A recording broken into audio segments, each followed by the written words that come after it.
Hey, everybody, it's Ron and Hope Unfiltered, real, raw, and relevant. And Ron did not pick up his cup. I'm too tired. You too tired? Yes. It has been a long weekend and week for you. Traveled all weekend, preached to different it's been about places. It's been not quite 3. It's been about 2.5 weeks since I had a day off. I am dragging a little bit and put that stuff under my eyes. What, concealer? Yeah, I put that stuff under my eyes. Yep. So, don't show up so bad. And it's interesting what I want to talk about because I thought it would be what a great non-hypocritical way to talk about. I want to talk about weariness. I'm weary. Let's talk about weariness because I'm weary. I'm tired. Pain makes you weary. A lot of people are busy. Yeah, go ahead and tell them what you up to. What? Oh, zoom in on that. Can y'all guys zoom in on that? I have to pull my sleeve back. It's gross. It's gnarly. Can you see? It's tattoo removal. It's bubbled up. Can you see that, camera guy? And so they ask you, they say, why are you removing them? You say, because people need to understand. It's ugly at this point in life. Let this be a lesson. Listen up, when you think it's a good idea, you got to understand there'll be other seasons to your life. This is what I said. I said, well, it was cute in one season, I thought. I said, but then you think laying in your casket one day and you're like, oh, look at Mama. Oh, what tattoo was that? I think it used to be a rose, but now it looks like... I said, you can get a tattoo of a big smiling woman on your back, and then by the time you hit about 7 years old, that woman's frowning. This thing is bubbled up with blisters. Yeah, it don't look good. It hurts. I remember you laying beside me last night like, don't touch my arm. Yeah. But anyway, everybody on some level's busy, and the people that aren't busy, a lot of them are trying to get busy. They're trying to restart a career, launch something, or make a change in their occupation or career or something. I would put our schedule up against most people's. It's brutal. Yeah. And all the travel. Just the travel beats you up. Just the travel alone beats you up. What it does, going up and down and up and down and up and down. What it does to your body. My dad always called traveling. He said, here's the way you define traveling. Hurry up and wait. And that is a lot of truth to that. It is. Because you do a lot of waiting, but your wheels on the inside of you are turning 1,000,000 miles an hour while you're waiting. A bunch of strangers and hustle and bustle and food. And it's a big part of our life. But here's our thing. We now are not us and 3 small kids. We have a family that is greatly multiplied, which now all of the Thanksgiving are extremely complicated. There's nothing easy anymore. All of the Christmases are complicated. Just when we go back to the East Coast where all of our children now live and all of our grandkids reside, now,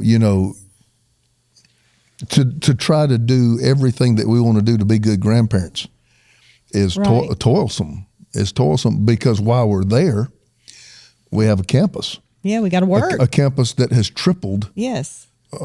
Just about since Christmas. We got to work. And we're moving and massaging and shifting, and then a lot of our non-campus specific staff members are there. Like a lot of production, a lot of media and stuff are there because with the salaries we're able to pay, the quality of life is much better because it's just a much cheaper place to live. So we've got all those dynamics. So, and then when we come back, we've been gone from here. So everywhere we go, we're starting behind the 8 ball almost. Yeah. Like today, I had to mash 2 days into one day. Well, if you saw one of my days, it's hard to do them, and it's hard to do 2 in one. So I thought to myself, you said, what do we talk about? I said, let's talk about weariness and how we manage it, because I think I can say, tell me if I'm wrong, I don't think we've ever been busier. I don't think. No, I cannot. I can't remember a time in our life, even when we had 3 kids in 3 different schools and karate and baseball. It was concentrated. It was local. Yes. Now it's, And I'm grateful to God. Yeah, Tennessee, South Carolina, West Virginia, North Carolina, California in 5 days. Yeah. So I wouldn't change places with anybody in the world. I'm grateful to God, and I get up literally every day. I want everybody to know this, thinking that it is a privilege to do what I get to do. Yeah. I tell my congregations every Sunday, it is a privilege to be your pastor. It's not a right that I have. It's a privilege. Y'all listening, you can help us pray in a jet. If somebody would just give us one, that would help us. Well, I chartered one. It was to Tennessee. It's going to be a drive through the mountains, about 7 hours. Mountain driving is hard driving when I go from South Carolina to Tennessee. And I just looked at it, 7 hours up and 7 hours back, and then jumped right back in the office. That's 14 hours of driving. So I just said, you know what, I'm going to bite the bullet and pay for it out of my own expenses. And I chartered a jet to get me there, and it was 38 minutes. That's crazy. Do you know, crazy. For everybody who hates the jetters, do you know what that saved on my body? Yes. I mean, just what that saved on my body. I mean, Yep. you know. So at this stage of my life, that means something to me with the wear and tear. So here's what I want to say. I'm grateful for all the responsibilities God has given us, and I wouldn't trade places with anybody on the planet. However, weariness is it has to be real. managed. It has to be managed. And there's some things that I just want to talk to people who maybe like, I'm overwhelmed and I don't know how to make this stop. Okay. Just how does weariness affect a person? How does weariness affect, a relationship, a marriage, a home? Mm-hmm. And then maybe some of the ways that we try to handle that. Yeah. And the first thing I want to say is one of our football coaches for the South Carolina Gamecocks, who's our team, our university Gamecocks. team, he said this. He said, weariness makes cowards of us all. Mm. Now, he was putting that in the context of when it comes to fourth quarter, mm-hmm. you got to lock in and you got to be mentally mm-hmm. tough and you can't, that's what he was talking about. I heard him say that, and I'm like, that was one of those, the moment that makes you go, And the fact is, the Bible talks about not growing weary in your faith doing weary and well doing. That when you get tired, the thing that you are so confident in with God, you can find yourself wavering. Yeah, when you're tired. So the first thing you got to understand is how weariness just straight up affects faith. The Bible says, believe in your heart and do not doubt. The believing in my heart, I got that down. That do not doubt, mm-hmm. that's a tough phrase. Yeah. Because I believe that weariness and being tired is the crack in the dam where doubt begins to seep in. Is this really going to happen? You begin to question it. Yeah. Yeah. What's the scripture? My brain just went out the door. Hope deferred. Hope deferred makes the heart sick. Well, where is faith conceived? It's conceived in the heart. Yeah. It's conceived in the heart, and hope deferred makes the heart sick. So when something is stressing you, I've always been taught by some of our counselors, everybody's built for moments or seasons of stress. Absolutely. Nobody is built to live in it perpetually. Right.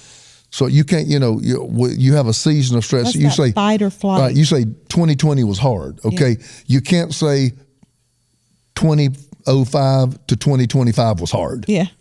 You're not built for that. You're not built. You'll be done. Yeah, you're not built for that. So the times where difficulty seems to be stretching out greater than the season of your grace, what do you do? Here's where I go to the presence of the Lord. Absolutely. Okay. Well, I knew you were going to go to something spiritual. I was wanting you to tell me. I am telling you something you can do. In the presence of the Lord, there's fullness of joy. Is fullness of joy, and at his right hand are pleasures forevermore. And they that wait on him, he will renew their strength. Yeah. They will mount up on wings with eagles. They shall run and not grow weary. They shall walk and not faint. So it is direct, talking about not getting weary, talking about not fainting, and talking about being renewed. The fact is, I think that wait there, I've heard it's two different ways. I've heard it be still and know that I'm God, and I've heard it to be serve. Mm-hmm. That actually there is like waiting on a table. There is a rejuvenation when you serve that comes in serving the Lord. Mm-hmm. So the first thing I would say that goes out the door is your faith, and you have to have times in the presence of God absolutely. To renew your strength. I will tell you, my time on the plane yesterday, that second leg of that flight was so long. I felt like I was. Mine too. I felt like I was flying to Egypt yesterday. That's what I told Jaslyn. We came from Greenville to Chicago, then Chicago to San Francisco, and that was like 4.5 hours. I felt like I was going to London. Mine was 5:32. It was from Charlotte to San Francisco, and we like San Jose. It's a lot easier airport, but sometimes to get in those straight flights, you have to go straight to San Francisco. And the fact is, I took that time on that plane yesterday, and I took it as the little lady sitting beside me, headphones and watching movies. They cut the lights off in the plane once it got to a certain place in the evening. And I took that time to do worship. I took that time, like instrumental. I'm almost like spa worship. I'm talking about, pray. I ain't talking about that. But I'm talking about very worshipful, where I'm saying, God, I know my body is in a plane. Yeah. But take me somewhere. I'm going to close my eyes. Just take me somewhere. I opened up one of my favorite books, The Wisdom Commentary, just started replenishing myself. People have got to understand sometime downtime needs to be prep time where you prep. Yeah, it is. Where you prep Downtime yourself. should be prep time. Another thing that goes out the door, that was 10 minutes on the first one, when you're weary, is patience. I know that's right. Tuesday is our meeting day, and the normal course of a meeting is handling problems. It just comes with it. If you don't like it, and you go do something else, because it just comes with the territory. Challenges ain't really a problem. They're challenges, so fix them. And I noticed just today, we had to take our media day, which is Wednesday. We had to take the administration day, which is Tuesday, because we traveled. We had to combine them. We had 3 hours of jet lag. I got in last night at bedtime and woke up. I got in later than you. You got in later, and you wake up in the morning like, ooh, and you feel like somebody's hooked a rope to a cinder block, and you pulling it behind you because your body has just not had time to adjust. And then I came in and I caught myself one time. You were in there with me. I caught myself just strike this one, strike this one, strike this one. I want it to be over with.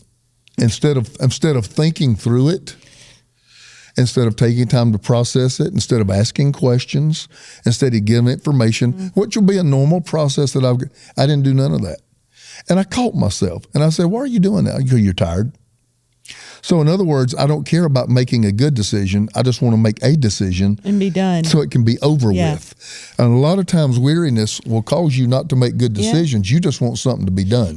That happens sometimes in marriage. I mean, how many times have we don't fight and we don't argue, but I know I've done this many times because Ron, you can have a long discussion. Mm-hmm. When you want to have a discussion, that thing. Well, one thing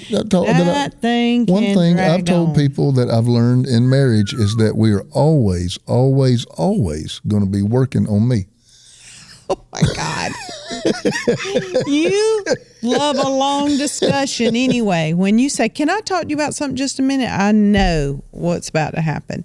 But if it goes on long, I'll say, okay, you're right. Yep, you're right.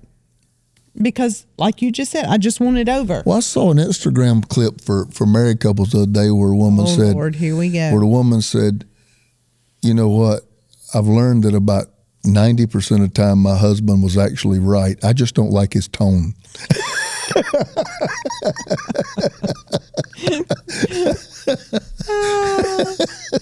So I don't know if you feel that way or not. I try not to have a bad tone. When you're tired, yes, you want just it over with. Make the decision. Yeah. Make the decision. Yeah, you're right. Now, I saw that today. So another thing with weariness that you got to be careful is good decision making can go right out the door. Faith can begin your heart leaks. Mm-hmm. It leaks faith, and you can begin to doubt. You can begin to waver, not stand. Second thing is just your patience. It is hard to be tired and patient. Yeah. That's hard. So what do you do, mamas out there, when you got 2, 3, 4, 5, 8, 10-year-olds and you're tired? I'm trying to say how much I want to say here.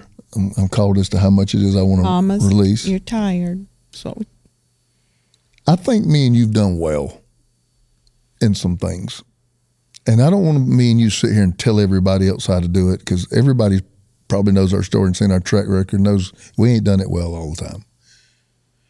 We have been and were in those times and are today pretty good at trying to be a pressure valve relief I could usually look at you and tell, okay, I need to get the kids and just let her get out of here.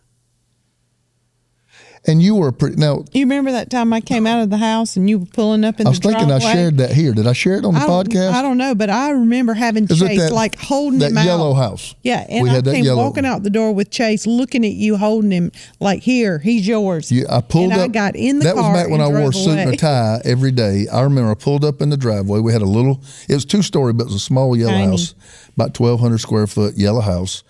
And I remember I pulled up in the driveway and literally like a movie, you had him straight out here. You walked out the front door. You didn't say a word. You handed him to me. I'm still in a suit. And you got in the car.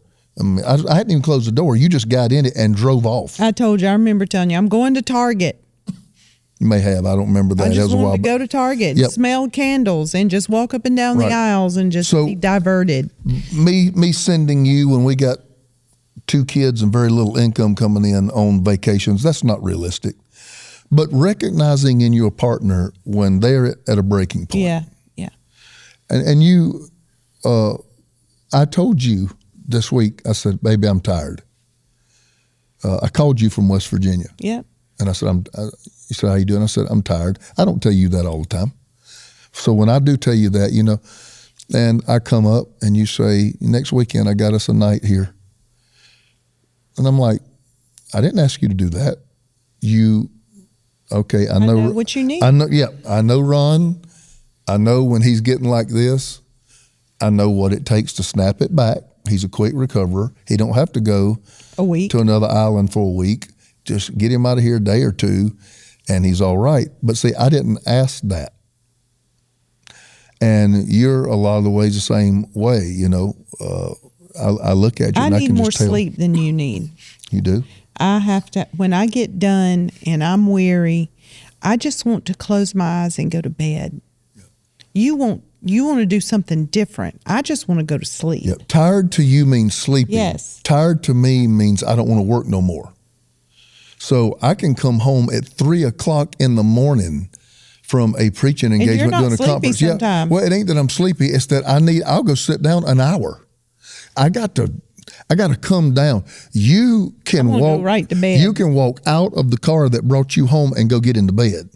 I don't tend to be able to do that well. I just need some type of moment where I'm decompressing. I tried to do that last night, but those dumb cats kept jumping on the bed.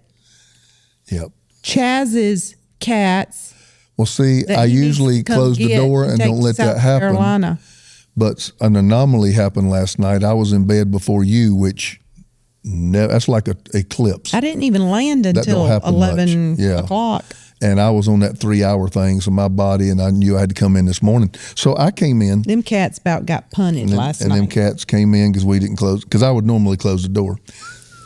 But seriously, the weariness, the decision-making is affected. The patience. Yeah. The patience is affected. Your faith is affected. What's one of the other things so that I'm going to get to the answer when we end.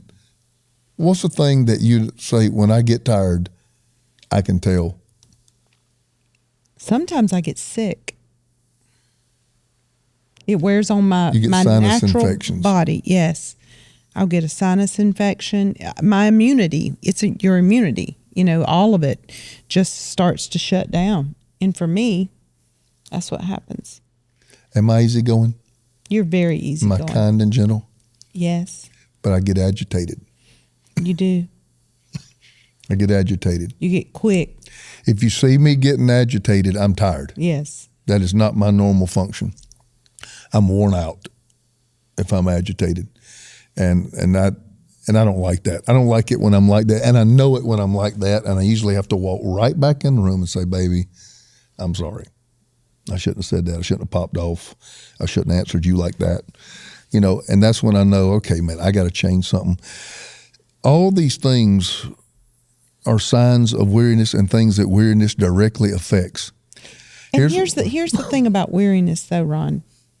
I don't think you ever get to a place of spirituality where it never hits you from time to time. No, I think no. some people think that you get to a place in God where You're unaffected. yeah, and I just haven't seen that anywhere. And if you do, why would he have scriptures about telling you where to go when you're weary and where to run to and how to cast your care and don't grow weary in well-doing and in this world you will have trouble, you know? Well, my first thing, let's hit this trifold, spirit, soul, and body. First of all, renewal comes in the presence of the Lord. Number one. You cast your cares on him. He's your strength. The Holy Spirit is your helper.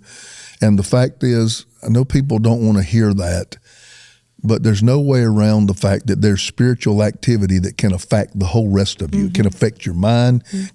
There are times when when I've missed a whole night of sleep and had to go straight into something, and I've told the Lord, I said, you know what, Lord, you didn't say that a good night's sleep was my strength. You said that I was strong in you and in the power of your might. And I'll feel something hit me, and all of a sudden I'll begin to operate as though I just had 10 nights. Yeah. And so why not call on God? Yeah. Why not call? The Holy Spirit is a helper. And same way when your kid woke up 5 times last night, okay, you need help. I'll never forget one thing Bishop Jake said one time. He said, do you know what the number one sign of stress is? And I was waiting for this amazing answer to come out of his amazing mind. He said, you need help. He said, stress means you need help. He said, that's what that means. And I'm like, that's actually very wise. Yeah. And some people won't ask for help. Right. Another thing is some things you can't help. I believe the things you can't help, God gives you grace for. People need to really know what grace is. Grace don't just save you. Grace is a supply. It is. It's a supply to you. Grace for the day you're in. Right. What's that verse? He'll give you grace for the day you're in. Yeah. The second thing, a lot of being overwhelmed is the inability to say no. A martyr complex. I got to do it all. I'm Superman. Let me tell you something I've learned. I've learned the gift of no. And I didn't hear this from anybody. This is what I've taught myself. The no is just as important as the yes. Yeah. I got to know what to say yes to, but I got to know what to say no to. What I say yes to has its own amount of stress built in with it. And God will supply you for the yes. When you say yes to God, when God says no to you, the no is just as important as the yes. The no is because he don't want you to get in something you're not graced for. So he supplies you for the yeses. But if you disobey the no's, he's not obligated to supply you for that, obligated. So a lot of times I have learned the gift of no. I said yes to all that this weekend. So I wasn't mad at God. I wasn't rebuking the devil. I wasn't rebuking the spirit of weariness. I said yes to that schedule this weekend. You did. But then you also found out you're not 35 anymore too, huh? Nah, it don't really affect me. Okay. Nah, it don't really affect me. Guys, no is healthy. Because no is knowing where you stop and somebody else picks up. You know what your limits are too. Yeah. It's proper boundaries. I stop right here. Yeah. I can't bleed all into here. I stop right here. And I can't let you bleed over into me. That's right. Knowing what to say yes to and knowing what to say no to. We were talking about this about a couple of our staff members who right now, especially on the West Coast, who are diving into these major projects. And we were talking about how I could look at them. I said, I looked at them in the face the other day and I could tell they were fried or, what they were this. But there's, like you said, we are not built for stress that has to be sustained. Long time. We have to understand that we are graced for the task and the day we're in. As your days are, so shall your strength be. That's the scripture I was looking for. As your days are, so shall your strength be. It's stressful right now, but it's not going to be like this forever. Right. And so if you know that, you have that, I just got to press through this part right here. And I got to keep my mind right. I got to keep my confession right. I've got to treat people right. I've got to still have fruit operating in my life. I got to know that this is a season, and I got to get my proper amount of rest. I got to know when to take my day off. I got to know, when to cut off work and watch a movie. It's a season. It's seasonal times. Your children, I remember my mama saying, enjoy this season. They won't be this little long. And I cannot believe that they're gone. And I have grandchildren now, and the oldest one's about to be a teenager. Some of it's perspective. You don't look at it as survival. Look at it as a thrill. Some of it's just sheer perspective. Yeah. The way you're looking at it. That was wise of your mom. Some of these things that you're like, good Lord, is this season ever going to end? There'll be a day you do anything to get them back. You wish you could hold them and rock them at night. Yep, exactly right. Well, let me end with this right here. I had a mentor one time telling me, I don't know that this is totally true. He didn't support it with scripture. It just told me, I think, from life experience. He says that burnout is some type of result of mismanagement of your life. I had some times I was burnt out and I didn't have nothing to do with it. It was just everything that life had handed me, and it depleted me. Mm-hmm. So I can agree with him probably 90%. I think there might be a little bit that may not fall into that category. But I've always taught, baby, everybody has 4 forms of energy. Mm-hmm. So I'm depleted and I'm weary. Okay. I don't know that across the board that means you've mismanaged your life. Right. Okay. But it could be some mismanagement, and you have to be having an honest conversation with yourself. Mm-hmm. You are spiritual, you are emotional, you are mental, and you are physical. The problem is I wasn't taught anything about the other 3. I was taught spirit. Yeah.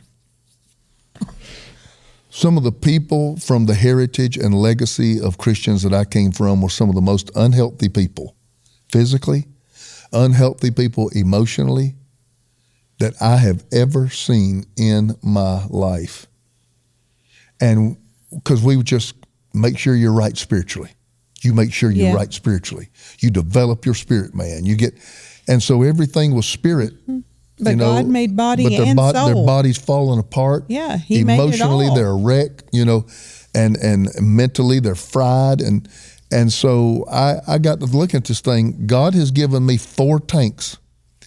And baby doll, if I don't pay attention to any of them, it's not going anywhere good. I'm an emotional person, and I have to make sure my emotional tanks are filled, because there are people pulling on them every day. Mm-hmm. So where do I go? Same mental, same spiritual, same physical. We had those services, those 2 weeks back to back, one on the East Coast, one on the West, where God had us confronting real darkness. I mean, on the West Coast, I started calling out witchcraft, and people started puking in the room. Mm-hmm. I mean, and I remember I got home that day. I told you I was exhausted. Yeah. I was exhausted because of the sheer conflict of light and darkness that I was a part of that day. So this may be a little bit nerdy. I don't have a lot of nerd in me. I was kind of like a jock in high school, but this may sound nerdy to you. I now, at 56 years old, have realized most of the things that deplete those 4 tanks. Yeah, you have to know it. Okay, do you track what depletes you spiritually? Do you track what depletes you emotionally? Do you track what depletes you mentally? Do you track what depletes you physically? You need to notice those things, because I know how much, now that I can track it, I know how much I can give. Yeah. Let's give an example. When we go on a place and we're going to help a church, and we're on an assignment, and I'm going to preach in a conference, and we want to help the preacher, and we're pouring into their leadership and all this stuff we do when we visit, you'll notice by about 10:30 that night at the meal, you're quiet. And this is what you used to do. You don't do it no more. You used to pinch me. You used to say, Ron, you're being rude. And I finally looked at you one day and I said, baby, I'm not being rude. I said, I'm done. I don't have anything else. Yeah. I've given them everything I How? So I watch now, I see that, and I'll say, and you know what? I'll usually make an excuse. You got my back. I say, I'm so tired. We're going to have to go. But what you're really doing, I got to get Ron out of here.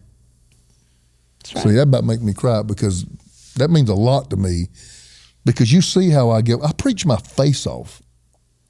I'm helping. Okay, your situation right here. Let me tell you what I do and you do this for hours, and then I can't talk no more. Yeah. And I'm done. Okay, I've learned over years what depletes me. Okay, our grandkids. We got 4 of our grandkids that we can handle all 4 of them at any time. We got 1. We got 1 that has to come along. When he comes by himself. He's the baby. Okay, because we've learned. He is the baby. He is precious. But he has a motor. He has a motor, and he's not at the place he can be left alone because he'll get hurt.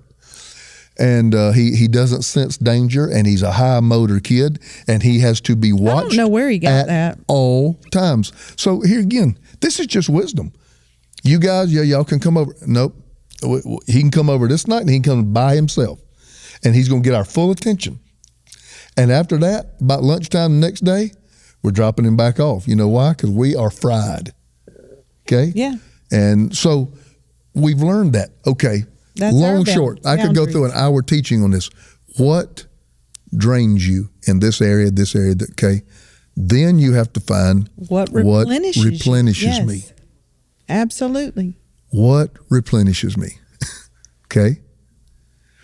When you find that and you can maintain that balance, the chances of burnout and constantly living in a state of being overwhelmed are much reduced. They're much reduced. I think at this point in my life, I have balanced that about as good as I ever have. In my 30s, I was horribly unbalanced. Yeah. Horribly. I told people I had the Messiah complex. Yeah. The world was lost and I had to save it. You just know it, and you have to, like for instance, in my calendar, there will be one day a month that I have, the calendars that are square, each day square. I will have that one day highlighted that is my do not work day. One day a month. I'm going to stay home because I know with all our travel, everything we do outside of the ministry, I have to have that one day to come home and just clean out my closet. I'm going to tell you, but you know what replenishes her? Yep. Piddling. Cleaning out my closet. Cleaning the garage. This is her best day ever is to stay in pajamas, stink and greasy. Stop it. All day long. And she just does little projects. Yep. All day. And that's like best day ever. And so here again, but she knows herself. Yeah. She knows herself. I don't know when people in their 20s and 30s even pay attention. This makes me tired and this makes me feel better. It's moving too fast at that age. But hopefully they'll listen to us. Take some wisdom and don't burn out. Don't lose your marriage. Don't lose your marbles on your kids. Find out these things. I didn't learn that till about probably 50 years old. If somebody would have told me that at 35, I think it could have been revolutionary for me. But nobody told me. So here again, the world's lost. The world's lost, and I got to save it. But anyway, understand, weariness is not a terminal disease, and all of your 4 forms of energy, they are renewable resources. Yeah, time is not, so though. Be encouraged. Yeah, time is not renewable, but your energy is. Energy is. So learn those things about yourself. Don't grow and implement weary. them in well-doing. For in due season you shall reap if you faint not. God bless you guys. It's been great. If this has helped you, share it with somebody. Put this on your Facebook page. Put it on your Instagram. Send it to your friend, your sister, a coworker. We'd love to help you. Join Hope's Inner Circle. We are growing. We are growing this year. We are diving into the fruit of the Spirit. So go to hopesinnercircle.com. I'd love to hold your hand and help mentor you in this journey of faith. Download the Ron Carpenter AI app. It's free. Ask it all the questions you want to ask it that you can think of, and it reaches in the archives of everything I've ever said, and tries to bring you answers to your problems, prayers when you need to be prayed for, good. whatever it is. People are really being ministered to by it. So take it and use it. Go to the App Store, Ron Carpenter AI, and it'll be right there for you. And until next time, It's Ron and Hope Unfiltered, real, raw, and we'll see you relevant. soon.